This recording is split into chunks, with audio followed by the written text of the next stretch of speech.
আচ্ছা, চলো আমরা এখন রামায়ণের প্রশ্নপত্র নিয়ে আলোচনা করছি।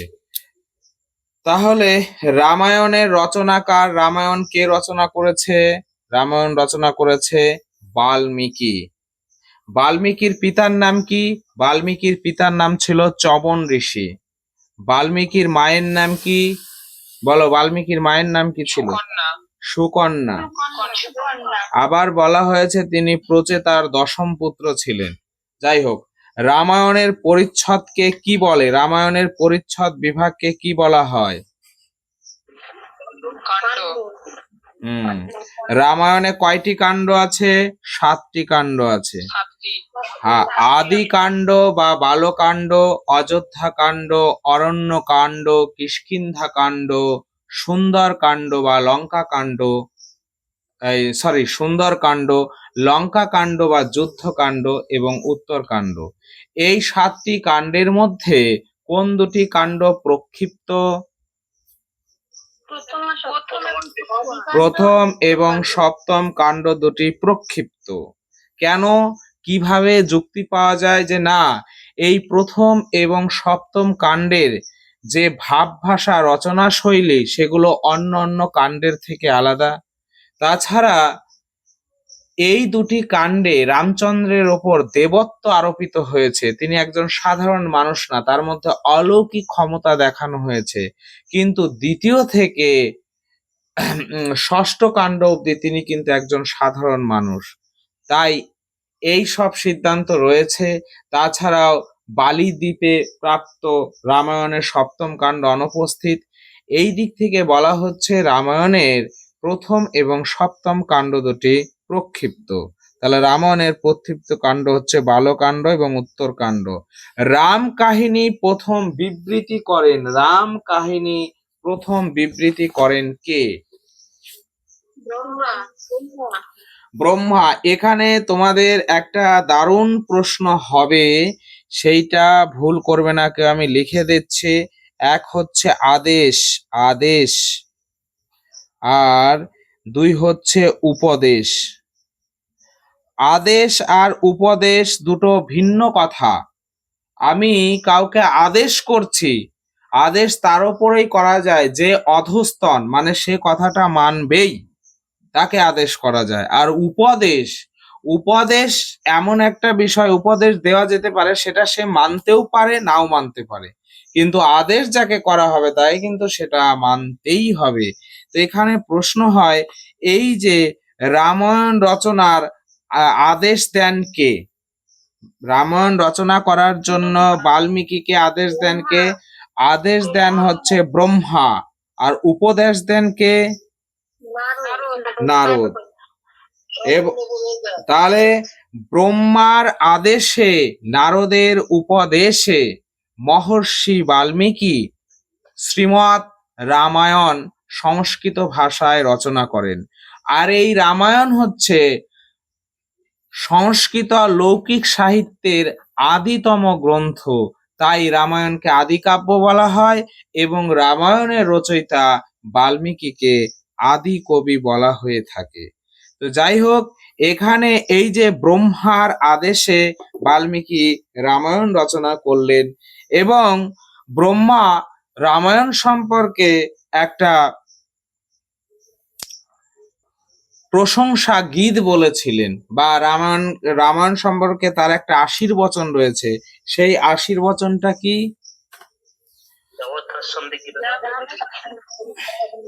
হ্যাঁ, এগুলো তো তোমাদের ভিডিও দেয়া হয়েছে। এই জায়গাটা ভালোভাবে জানবে যে যা রয়েছে বিষয়গুলো। তাহলে এইটা কিন্তু ব্রহ্মা বলেছে, ইয়াবৎ স্থাস্যন্তি গিরায়ঃ সরিতাশ্চ মহিতলে তাবৎ রামায়ণী কথা লোকেষু প্রচরিষ্যতি। ইয়াবৎ, যতদিন, স্থাস্যন্তি থাকবে, গিরয়ঃ, গিরি শব্দের বহু বচন অর্থাৎ পর্বতগুলি, সরিতঃ চ, সরিত মানে সমুদ্র, চ এবং মহিতলে মানে পৃথিবীতে, অর্থাৎ এই পৃথিবীতে যতদিন পর্বত সমূহ এবং সমুদ্র থাকবে, তাবৎ রামায়ণী কথা ততদিন রামায়ণের কথা লোকেষু প্রচরিষ্যতি, জনগণের মধ্যে প্রচারিত হতে থাকবে। তাহলে এইখানে রাম কাহিনী প্রথম বিবৃতি করেন, এটা কোনটা আমরা অ্যান্সার নেব বলো?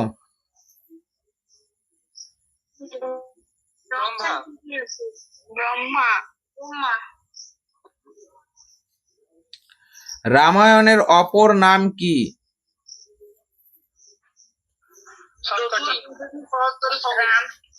রামকথা, ভার্গব গীত, চতুর্বিংশতি শাস্ত্রী সংহিতা, সংহিতা, সবকটি, কোনটা হবে?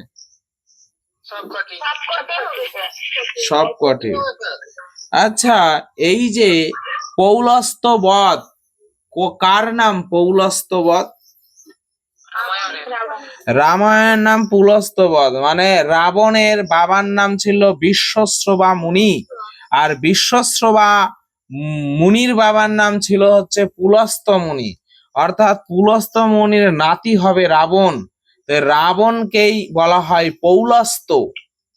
তো পৌলস্ত্যবধ হচ্ছে রামায়ণেরই অপর নাম। আচ্ছা, এইখানে দেখা একটা প্রশ্ন বলছে, গ্রিক শব্দ অ্যাপোস এর অর্থ কি? এই যে রামায়ণ মহাকাব্য হচ্ছে এপিক, মানে মহাকাব্য। এই এপিক শব্দটা গ্রিক শব্দ অ্যাপোস থেকে এসেছে। অ্যাপোস শব্দের অর্থ হচ্ছে গান বা বীর্যগাথা বা বীরত্বের কাহিনী। এই যে এপিক অর্থাৎ মহাকাব্য, দুই ধরনের মহাকাব্য আমরা দেখি। একটা হচ্ছে এপিক অফ গ্রোথ অর্থাৎ সাহিত্যিক মহাকাব্য, আর একটা হচ্ছে এপিক অফ আর্ট কলাত্মক মহাকাব্য। রামায়ণ, মহাভারত এগুলি হচ্ছে সাহিত্যিক মহাকাব্য। আর কালিদাসের লেখা যেমন রঘুবংশ, কুমার সম্ভব, মাঘের শিশুপাল বধ, অশ্বঘোষের বুদ্ধচরিত, এগুলো হচ্ছে আমাদের কলাত্মক মহাকাব্য। তাহলে গ্রিক শব্দ অ্যাপোসের অর্থ হচ্ছে গান বা বীর্যগাথা, তাহলে সঙ্গীত হবে। আচ্ছা, নেক্সট চলো, রামায়ণ একটি কি কাব্য, কি ধরনের মহাকাব্য? সাহিত্যিক মহাকাব্য। রামায়ণের 7টি কাণ্ড আছে। রামায়ণের শ্লোক সংখ্যা 24,000। হ্যাঁ, সীতা কিসের প্রতীক, কিসের রূপক? কৃষির রূপক। আচ্ছা, বৌদ্ধ ও জৈন যুগে অযোধ্যার নাম কি ছিল? সাকেত। রামায়ণে কোন বংশের কাহিনী আছে? সূর্য বংশ। সূর্য বংশকে আর কি নামে ডাকা যেতে পারে?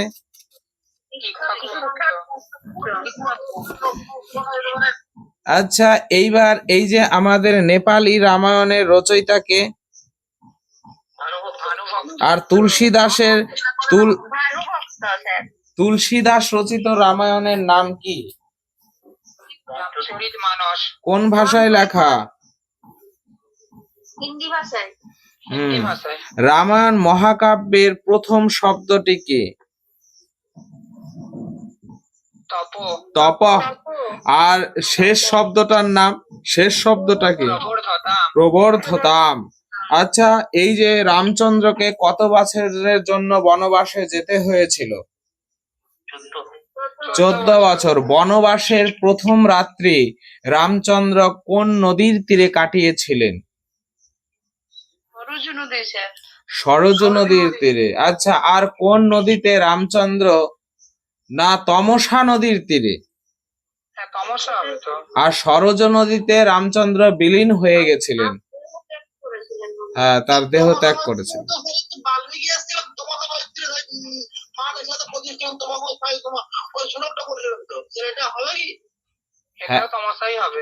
হ্যাঁ হ্যাঁ, ওইটা তমসা নদীতে তীরেই হবে। আচ্ছা, তো যাই হোক, বলো তাহলে মানস, তুমি ওই শ্লোকটা বলো, আদি শ্লোকটা। তাহলে আমাদের রামায়ণের যে আদি শ্লোক, সেই শ্লোকটা হচ্ছে এইরকম, মা নিষাদ প্রতিষ্ঠা তাম আগামাহা শাশ্বতিহি সমাহা यत्रञ्च मिथुनात् एकमवधि काममहितम्। যে হে নিষাদ, হে ব্যাদ, তুমি চিরকাল চিরজীবন প্রতিষ্ঠা লাভ করতে পারবে না, কেননা তুমি পঞ্চমিথুনের একটিকে কামরত অবস্থায় হত্যা করেছো। তো এইখানে তোমাদের যদি বলা হয় এই যে নিষাদ, যেমন 2016 SLST-তে এসেছিল, এই যে নিষাদ যে হবে, নিষাদে কি হসন্ত হবে না বিসর্গ হবে না কিছুই হবে না? কিছুই হবে না। এই জায়গাগুলো দেখতে হবে, অর্থাৎ শ্লোকগুলো মুখস্থ এবং অর্থ জানার পাশাপাশি এবং উচ্চারণ সম্পর্কেও ধারণা রাখতে হবে। আচ্ছা, অদ্ভুত রামায়ণ কে লেখে বলো তো? অদ্ভুত রামায়ণটা বাল্মীকি। অদ্ভুত রামায়ণ কেন, এই রামায়ণকে অদ্ভুত কেন বলা হয়েছে? যে এই অদ্ভুত, এই না, এই রামায়ণে দেখানো হয়েছে যে মা সীতা রাবণের ঔরসজাত সন্তান। এই অদ্ভুত কাহিনীর জন্য এই রামায়ণকে বলা হয়েছে অদ্ভুত রামায়ণ। আচ্ছা, রামায়ণের মুখ্য রস কি বলো? করুণ রসের মহাকাব্য। আচ্ছা, রামায়ণের কতগুলো অধ্যায় আছে? রামায়ণে 500টি আমরা অধ্যায় পাবো। আচ্ছা, রামায়ণের পঞ্চম কাণ্ডের নাম আদি কাণ্ড, অযোধ্যা কাণ্ড, অরণ্য কাণ্ড, কিষ্কিন্ধা কাণ্ড, সুন্দর কাণ্ড। আচ্ছা বলতো, রামায়ণের কাব্য সৌন্দর্যের বিচারে রামায়ণের শ্রেষ্ঠ কাণ্ড কোনটি? সুন্দর কাণ্ড। আচ্ছা, এই যে দেখো, এই প্রশ্নটা এখানে পাওয়াই গেল। পৌলস্ত্য বধ কোন মহাকাব্যের নামান্তর রামায়ণ? কারণ পুলস্ত্য ছিল রাবণের ঠাকুর দাদা, তো তাই রাবণকে বলা হতো পৌলস্ত্য, আর এই রাবণকে বধ করা হয় রামায়ণে, তাই কাব্যের নাম পৌলস্ত্য বধ। আচ্ছা, রামায়ণ কোন ছন্দে রচিত হয়েছে? ভালো প্রশ্ন তো। অনুষ্টুপ ছন্দে।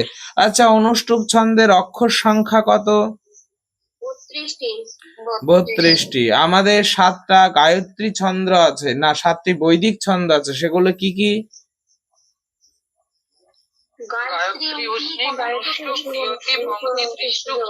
হ্যাঁ,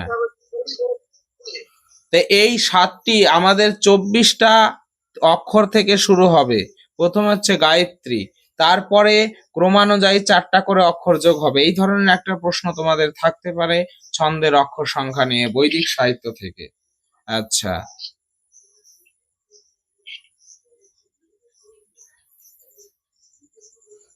এবার চলো, অধ্যাত্ম রামায়ণের রচয়িতা কে? অধ্যাত্ম রামায়ণ ব্যাসদেব।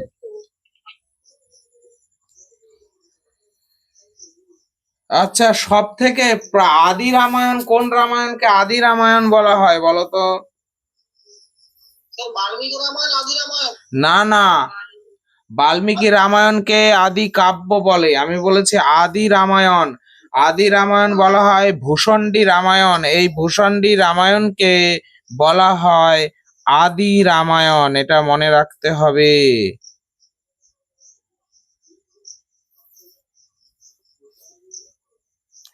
শিব পার্বতীর কথা উপকথনের আকারে রচিত রামায়ণের নাম কি? আনন্দ রামায়ণ। শিব পার্বতীর কথোপকথনের আকারে রচিত রামায়ণের নাম কি? আনন্দ রামায়ণ। আনন্দ রামায়ণ। আচ্ছা,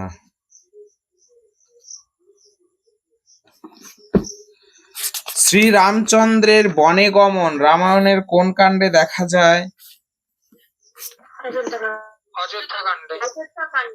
অযোধ্যা কাণ্ডে। আচ্ছা, সীতার বনবাস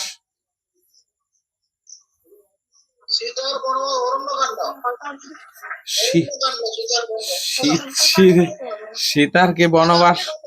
আমাদের মা সীতার তো বনবাস হয়েছিল না।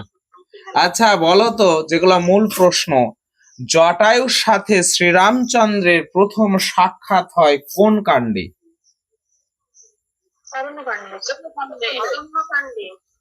অরণ্যকাণ্ডে।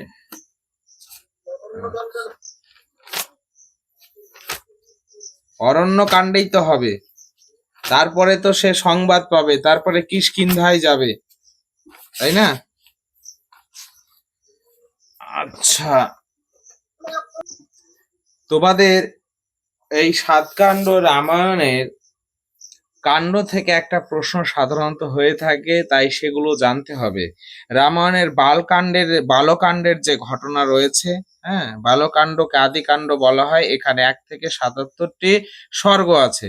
দেখো এইখানে এই যে সূর্য বংশের বর্ণনা রয়েছে বালকাণ্ডে, তারপর রয়েছে সিন্ধুবধ, অন্ধমণি কর্তৃক অভিশাপ, এগুলোর সমস্ত ভিডিওতে বলা হয়েছে কাহিনীগুলো। এই যে এই কথাটা মনে রাখতে হবে, পুত্রেষ্টি যজ্ঞের আয়োজন করা হয়েছিল বালকাণ্ডে, হ্যাঁ, সেখানে ঋষি ছিলেন বশিষ্ঠ এবং ঋষির পুরোহিত ছিলেন ঋষ্যশৃঙ্গ মুনি। তারকা রাক্ষসী বধ, এগুলো বালকাণ্ড। অহল্যা সাপ বিমোচন, সীতার স্বয়ম্বর, হরধনু ভঙ্গ। আচ্ছা, এগুলো তো অন্য কাণ্ডে চলে যাবে। আবার সীতাকে বিয়ে করে যখন অযোধ্যায় আসবে তখন থেকে শুরু হবে অযোধ্যা কাণ্ড। তাহলে সীতার স্বয়ম্বর, হরধনু ভঙ্গ, রামচন্দ্রের বিবাহ, পরশুরামের দর্প চূর্ণ, বাল্মীকির কবিত্ব লাভের বর্ণন, রামায়ণ রচনার ইতিহাস, এই সমস্ত ঘটনাগুলো আমরা পাবো রামায়ণের বালকাণ্ডে বা আদি কাণ্ডে। অযোধ্যা কাণ্ডে আমরা পাবো রামের রাজ্যা অভিষেকের আয়োজন। এখানে একটা দারুণ প্রশ্ন এইরকম হয় যে রামের রাজ্য অভিষেকের আয়োজন করা হয় হচ্ছে অযোধ্যা কাণ্ডে, কিন্তু যদি বলে রামের রাজ্য অভিষেক হয় কোন কাণ্ডে?